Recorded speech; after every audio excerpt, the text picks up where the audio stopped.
Okay.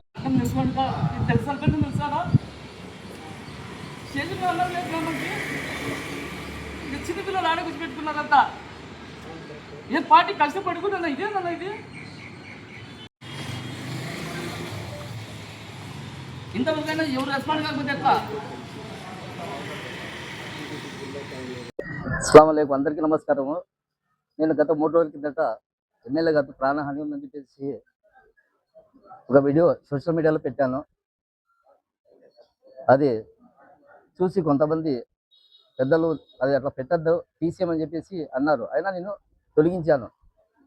నిన్న కొంతమంది అదే దగ్గుపాటి వెంకటేశ్వర ప్రసాద్ గారు ఎమ్మెల్యే గారి అనుచరులతో నా మీద, నా పర్సనల్ విషయాల మీద, నాకు ఇంటి మీద దాడి చేస్తామని చెప్పేసి దాదాపుగా ఒక 6-7 మంది వాళ్ళు వీడియో విజువల్స్ పెట్టినారు ఫేస్బుక్లో, వాట్సాప్లో నన్ను బ్లేమ్ చేసే విధంగా.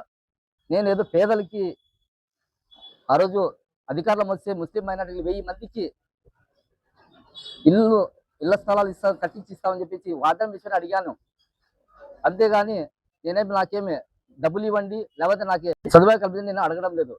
నేను ఆ రోజు పార్టీకి నేను ఖర్చు పెట్టుకుంటాను. నేను ఇబ్బందులు ఎత్తి నా సొంత డబ్బులతో, నా పిల్లలు ఉండే డబ్బులు తీసుకొని కూడా నేను ఆ రోజు నేను మొత్తం అంతా ఖర్చు పెట్టుకుంటే ఈరోజు నేను 10 లక్షలు ఇచ్చినాను, నువ్వు చేయలేదు పార్టీకి అని చెప్పేసి. నేను దాదాపుగా రామకృష్ణ అన్న 1994 నుండి నేను టీడీపీలో పనిచేస్తున్నాను. రామదుల్లా గారి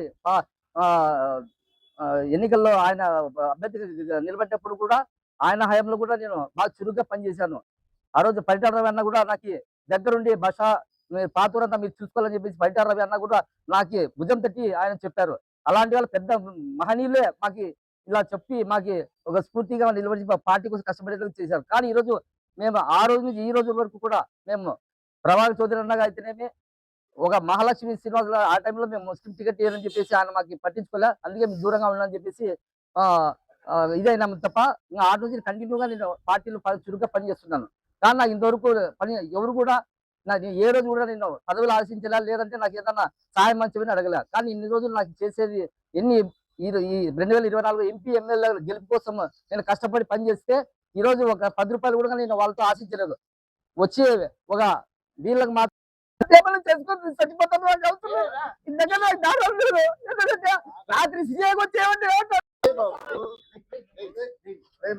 అన్నున్నాడు కాబట్టి నాకు ఇంత మాత్రం లేకపోతే